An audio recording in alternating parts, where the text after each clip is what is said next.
যারা ঘুষ খাও তারা ঘুষ না খাও, পায়খানার থেকে বালতি না সমানে খাও। আমরা চীনের গোলাম হব না, ভারতের গোলাম হব না, আমেরিকার গোলাম হব না। বীরের বেশে এই অমূল্য কথামালা সেদিনের সেই অগ্নিমঞ্চে যিনি বলেছিলেন, তিনি মজলুম জননেতা মাওলানা আব্দুল হামিদ খান ভাসানী। পাকিস্তান আর কোনদিন বাংলাদেশের মাটিতে পাও দিতে পারবে না। আসাম থেকে পশ্চিমবঙ্গ, মিজোরাম থেকে বাংলাদেশ, সব জায়গায় বারুদের মতো ফুঁসে ওঠে ভয় ডরহীন বজ্রকণ্ঠে যিনি বলেছিলেন, আসাম আমার, পশ্চিমবঙ্গ আমার, ত্রিপুরাও আমার, এগুলো ভারতের কবল থেকে ফিরে না পাওয়া পর্যন্ত বাংলাদেশের স্বাধীনতা ও মানচিত্র পূর্ণতা পাবে না।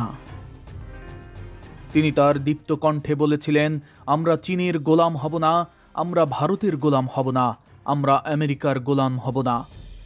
এদেশের ওপর অন্য দেশ কর্তৃত্ব করবে, কখনো তা হবে না, হবে না, হবে না। মাওলানা ভাসানী সাম্রাজ্যবাদীদের বিরুদ্ধে বলেছিলেন, গুলি চালিয়ে দেশ শাসন করা যায় না, সরকারের পতন হয়। ৭৪-এর দুর্ভিক্ষের সময় মাওলানা ভাসানী ওই সময়ের মুজিব সরকারের উদ্দেশ্যে বলেছিলেন, মসুরের কেজি ৩০ টাকা ১২ আনা, মানুষ কি করে বাঁচে? মানুষ কি শুধু জয় বাংলা খাবে নাকি আরো কিছু লাগে? মসুরের ডালের সের হলো ২০ টাকা ১২ আনা, মানুষ কি করে বাঁচে? খালি জয় বাংলা খাবে না, আরো লাগে। তিনি বলেছিলেন, মুজিব, তুমি যদি দেশ চালাইতে না পারো তাহলে বুড়ো বয়সে আমার হাতে ক্ষমতা ছেড়ে দাও। শুধু তাই নয়, একবার চীন থেকে ফেরার পথে পাকিস্তানে নেমেছিলেন ভাসানী।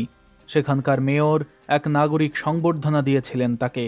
ভাসানীর মাথায় তালের টুপি আর পরনে ছিল লুঙ্গি, মঞ্চে উঠেছিলেন ভাষণ দিতে। ভাসানীর এমন বেশভূষা দেখে দর্শকরা গুনগুনিয়ে বলছিল, ইয়ে তো মিসকিন হ্যায়। কিন্তু কোরআন তেলাওয়াত দিয়ে ভাসানীর বক্তব্য শুরু হতেই ওই একই দর্শক শ্রোতারা মন্তব্য করেছিল, ইয়ে তো মাওলানা হ্যায়। আর যখনই ভাসানী রাজনৈতিক বক্তব্য শুরু করেন, ওই একই দর্শক এবার বলে উঠলেন, আরে বাহ, ইয়ে তো পলিটিশিয়ান হ্যায়। ভাসানী যখন বিশ্ব মোড়লদের শোষণ, পীড়ন, নিপীড়ন আর বিশ্ব রাজনীতির কথা বলতে শুরু করেন, তখন ওই একই দর্শক শ্রোতারা বলে উঠেছিল, হায় আল্লাহ, ইয়ে তো স্টেটম্যান হ্যায়। শুধু এটাই নয়, বঙ্গবন্ধু শেখ মুজিবুর রহমান তার অসমাপ্ত আত্মজীবনীতে লিখেছেন, একবার জামালপুরের এক সভায় পুলিশ ১৪৪ ধারা জারি করেছিল। পুলিশ এসে মাওলানা ভাসানীকে একটা কাগজ ধরিয়ে দিল। মাওলানা সাহেব দাঁড়িয়ে বললেন, ১৪৪